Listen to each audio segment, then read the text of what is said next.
There's all these regulations about how fast you could go and what lights you need to have on. Clock that. Clock that. Clock that. I am hauling.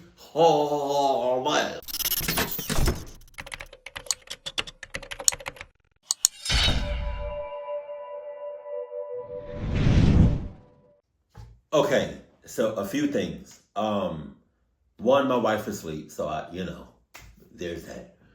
Two, I'm pretty up to date with Mr. Nightmare's stories, and so I do not remember what beach. Is this a beach? Yeah, beach story this was. I remember reacting to some beach stories, but hopefully he give us like a little something to remember what story this was. So, if he doesn't, I'm going in blind. Let's go. Sup? No, you got your snacks? Yeah. A lot of you mentioned that you'd like to hear updates on stories that promise updates. And until now, I haven't made a dedicated video with an update to a previous story, as most people who submit their stories never do send updates. However, an anonymous viewer who submitted a beach story back in July of 2024 recently shared an update to their story. Oh. So I'll play the original story first if you want to refresh or maybe haven't heard it yet. Okay. Or you can skip to the timestamp on the screen to get right to the update story. Okay, well, let's just react to the whole thing.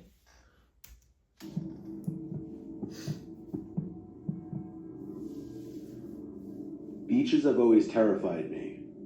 Well, not always. My fear is a direct result of what I'm about to tell you. As a kid, I used to love the shore. That's crazy. His voice sounds different than last year. Is it the microphone? Man, what are you doing? I like the production. I remember spending many summers in eager anticipation of the weekend when my family and I would hang out at our beach house. Right. Or, if I was lucky, they'd let me spend it at my friend Charles' beach house, which was even more fun. I was 16, and this was one of those special summer weekends. Me, Charles, and our third friend Riley were going to spend a few unsupervised days at Charles' beach house in LBI.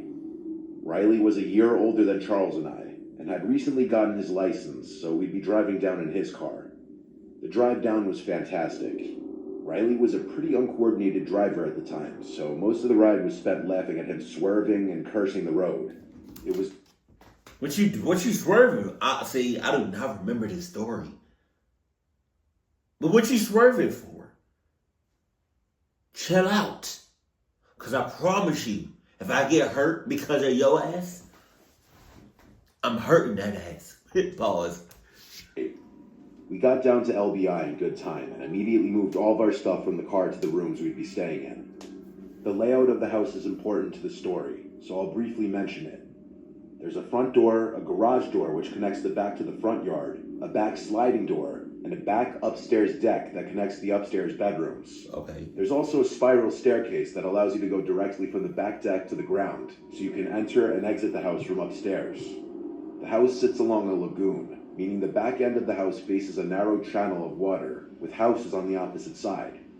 We were at that ripe age where chasing girls was a priority, and a nice beach house all to ourselves was the perfect occasion. Okay, it's starting to come back to me a little bit. Okay, come on with it. We spent a few hours figuring out which girls were down the shore at the time and talked to them on Snapchat. Finally, we found a group of 3 cute girls that said they'd be down to come kick back at Charles' house. I had more than enough weed to last us the weekend, and we had snagged a few bottles of our parents' alcohol before leaving. It was perfect. Things were going very well.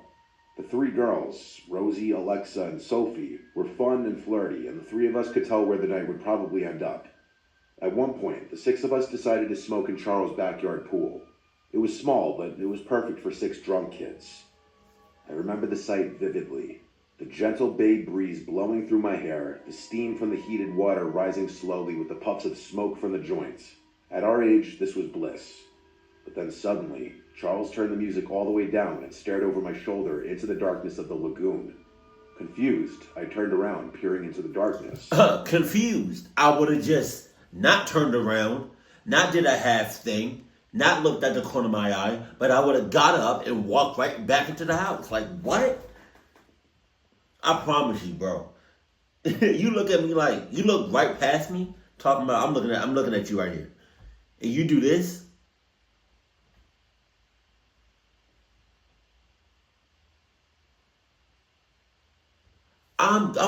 Yeah, you got it.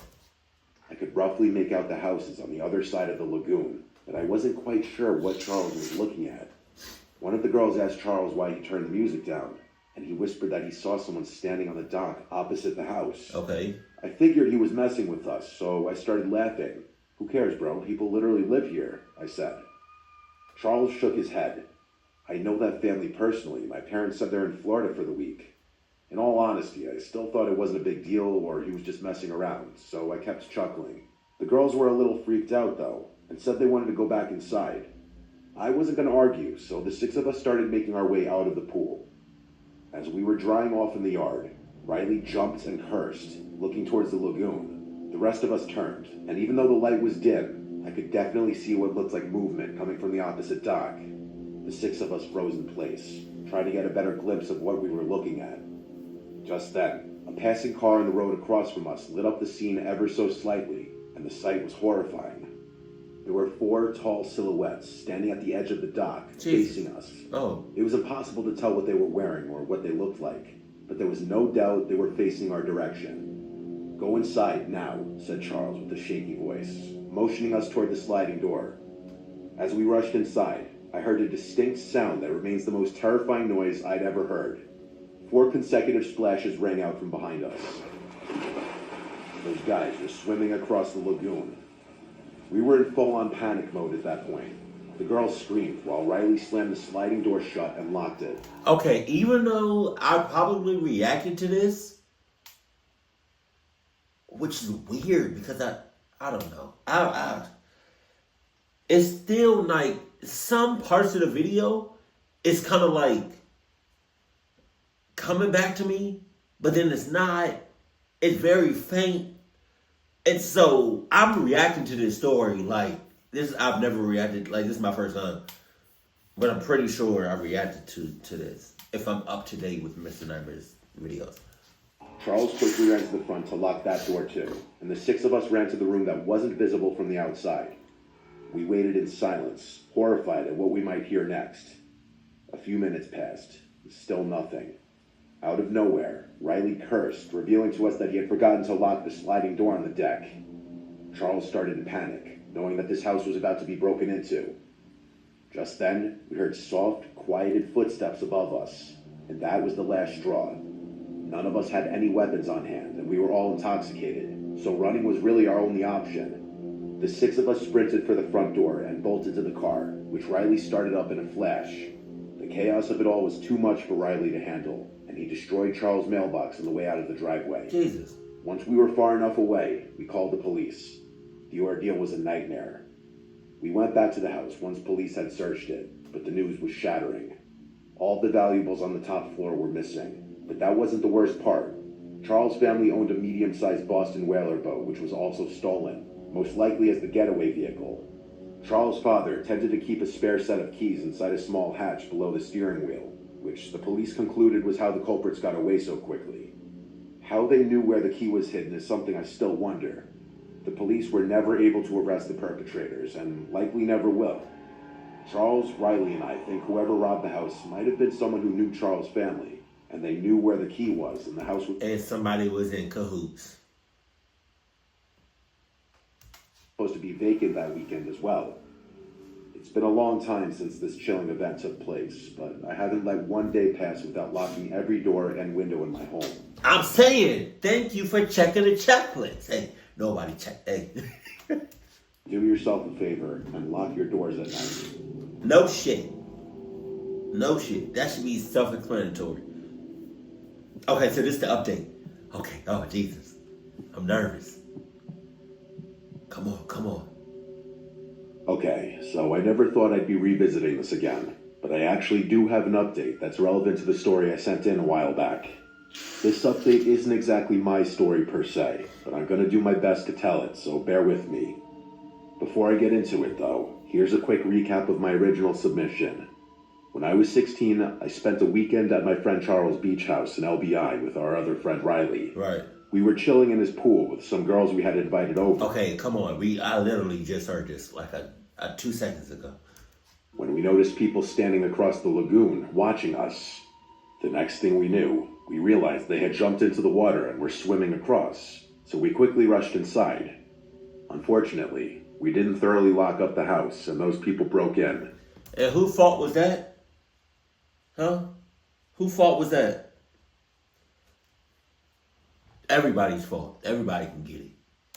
By the time it was all over, the house had been robbed completely, and to top it all off, the perps had fled the scene in Charles' family's boat, which they had also stolen. As far as I knew, the authorities were never able to locate the boat or catch the thieves, and that's where things ended. Admittedly, Charles and I fell out of touch after going to separate colleges and moving to different cities, so it's not like I was there to actively receive constant updates about the situation. You remember when I said somebody was in cahoots? It was probably Charles. I recently caught up with Charles at a high school reunion we both coincidentally attended. Wow. Which brings me to the following update.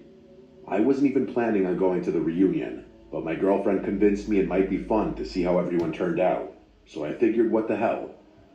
I was flying solo, which is never fun, but the moment I stepped into the venue, I was pleasantly surprised to see that Charles was already there, talking to Riley and a few other guys from our friend group. It was a kind of cool but surreal moment all at the same time, seeing people you haven't spoken to in years that looked exactly the same but completely different. Or not. I walked over and joined the circle, and it was actually really nice catching up. As the night went on, people started breaking off into smaller groups. Charles pulled Riley and me to the side and asked if we wanted to grab a drink at some random bar after things wrapped up. What? Riley couldn't for whatever reason. I think he had an early flight the next morning or something, but I was definitely game. So we end up at this little dive bar, just reminiscing about old times over a few beers. I can't exactly remember how, but that night at his beach house floated into the conversation. As soon as it did, Charles slapped the table like he suddenly remembered something he hadn't been thinking about. I should mention that I actually wrote some of this down in my notes app so I could tell the story as accurately as possible, or at least as accurately as Charles told me, because what he said next was pretty wild. So he starts explaining that his little brother Kieran is 19 now, and apparently he and his friends are way bigger troublemakers than we were back in the day.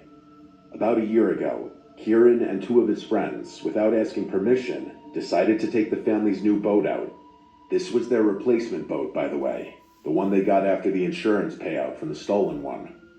They took it out for what was supposed to be a late afternoon trip, along with a bunch of beer that they were going to drink while out on the water, which is obviously incredibly stupid and dangerous, not to mention illegal since they're all underage. But it gets worse. Charles said they were feeling adventurous, so they decided to anchor near Carvel Island. I had to look this up later, but apparently it's technically part of the Forsyth Wildlife Refuge, and you're not supposed to be there at night. Their plan was to anchor the boat as closely as they could safely get to it, kill the beers, then swim to shore and hang out on the island to watch the stars or whatever. So they swim to shore and find a nice spot on the beach. They're just sitting there waiting for the sun to go down, talking and whatnot, when one of Kieran's friends notices another boat that they hadn't seen before, anchored further down the shore. Kieran takes a closer look at this other boat, and from what Charles told me, he became convinced it looked exactly like their family's old Boston whaler, the one that got stolen. Okay. Now keep in mind, the boat is pretty far away, and it's getting dark out, so Charles had a hard time believing his brother could be sure about it. But according to Charles, Kieran wouldn't even entertain the possibility that this was some random boat. So Kieran convinces his friends to swim out with him to get a better look at the boat. Oh, God. And that's exactly what they do. They swim all the way out there, and by the time they reach... Making all kinds of noise. Jesus. Kieran is 100% convinced that it's his family's old boat. Here's where it gets frustrating, though. Kieran wanted to take pictures of the boat to show his parents, but they obviously hadn't brought their phones with them when they swam over, and by the time they would have swam back to their boat to get them, it would have been too dark to see anything clearly. One of Kieran's friends suggested calling the police, but Kieran and his other friend were terrified of getting in trouble. They had been drinking, they took the boat out without permission, and they were pretty sure they weren't even supposed to be at that island in the first place. So calling the cops was basically the last thing Kieran wanted to do. Instead, they decided to just swim back to their boat, drive it over to the other boat for some pictures, then figure out what to do once they got home. They swam back to the shore to cut out some of the swim, and as they were walking down the beach, one of Kieran's friends turned around and noticed a man walking towards them. Oh! Charles said that Kieran was positive the man picked up speed as soon as they turned around, like he was pursuing them. According to Kieran, this person also appeared to be holding a shovel, which was the scariest part. The boys ran, and the guys started running after them. They ran as fast as they could back to their boat, and Kieran looked back one more time to see that the guy was now running in the opposite direction, presumably back to his boat, which was significantly closer. The boys reached the boat and started leaving, but here's the thing. When you're operating a boat after sunset in New Jersey, there's all these regulations about how fast you can go and what lights you need to have on. Clock that. Clock that. Clock that. I am hauling harmless. I don't give a cluck. If I find myself in a clucked up situation, all rules and regulations, that's out the window.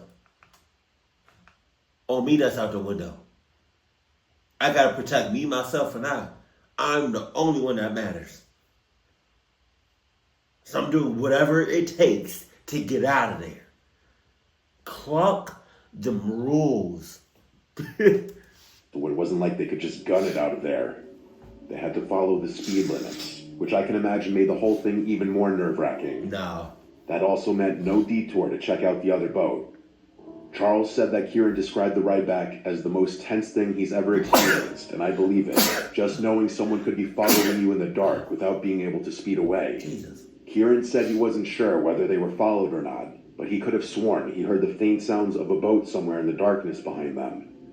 Once they made it back home, Kieran's friends again pushed him to call the police, but he still refused, saying he was more scared of his parents finding out what they had done than he was of whatever they saw on that island. Wow. The guilt ate him alive, though, and he came clean to his parents the next day, all except the drinking detail, which Charles only found out because Kieran told him later.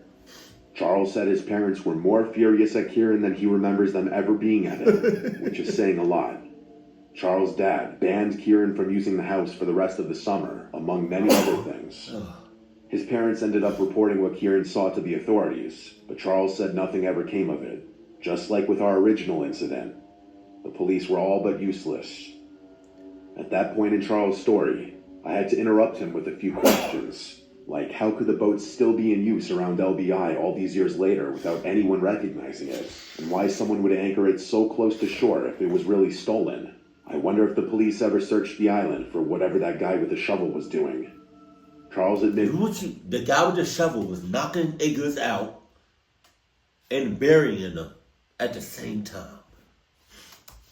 have solid answers to any of those questions.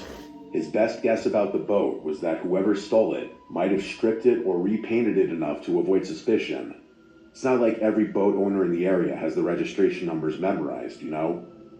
As for why they'd anchor so close to shore, maybe they felt comfortable because it was a restricted area where most people wouldn't go. But my biggest questions were about the guy with the shovel. Charles just shrugged when I asked about that, though, saying maybe he was burying something or digging something up. Either way, it spooked Kieran and his friends enough that they ultimately confessed to something Kieran would normally never tell his parents about, and that was pretty much it. Charles and I talked for a little while longer, and then it came time to leave, so we said our goodbyes. I still have no idea what to make of most of this, and hearing the story definitely didn't give me any closure about it. If anything, all it did was open up a whole nother can of worms that will most likely be left unresolved. I wonder if he's holding any information back. You know? But man, yo, y'all got insurance on the boat. Y'all got a new boat. Like,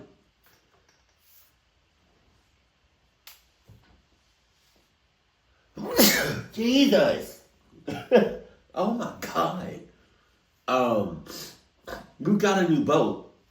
Like, I understand the original boat, that was the boat. That was the boat. But you have insurance. You had insurance. You have insurance. You good. That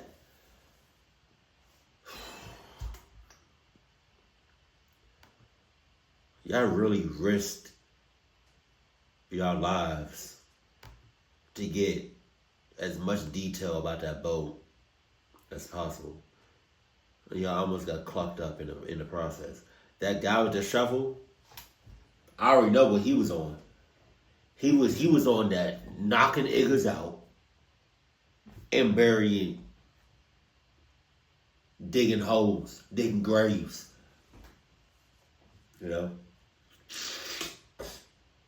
I appreciate the update. Thank you for that. Like I said before, that when he did, when he told the story again, like in the first half, it was starting to come back to me. But I feel like he should keep these updates going, because there's quite a few Mr. Nightmare horror stories that he need to do updates on. Yeah, there's some videos out there that need some more explanation. But yeah, my guy, it's a boat. Jesus. Everybody almost got clocked up over a boat. I get it. But, God, Jesus. Keep it cool, keep it classy. And I love you. Stay happy. My family.